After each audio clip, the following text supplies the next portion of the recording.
అసలు వారాహి అమ్మవారు అంటే ఎవరండి? పురాణాల్లో ఎక్కడైనా అమ్మవారి గురించి ఉందా అని అడిగారు. పురాణాల్లోనూ తంత్రశాస్త్రంలోనూ అమ్మవారికి సంబంధించినవి ఎన్నో రహస్యాలు ఉన్నాయి. అందులో ముఖ్యమైనవి 3 ఉన్నాయి. అవేమిటో ఇప్పుడు చెప్పుకుందాం. అప్పుడు మీకు అమ్మవారు అసలు ఆ స్వరూపం ఎక్కడి నుంచి వచ్చింది అనేది అర్థమవుతుంది.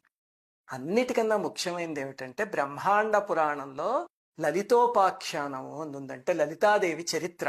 మనం లలితా సహస్రనామంలో చదువుకునేది ఆ అమ్మవారి చరిత్రే కదా.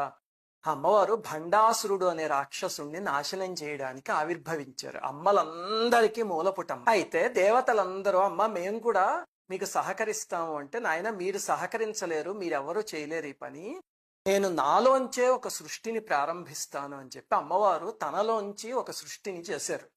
అప్పుడు అమ్మవారి హృదయంలోంచి బాలా త్రిపుర సుందరీదేవి పుట్టారు, చిన్న అమ్మవారు. అమ్మవారి బుద్ధిశక్తి నుంచి శ్యామలాదేవి పుట్టారు.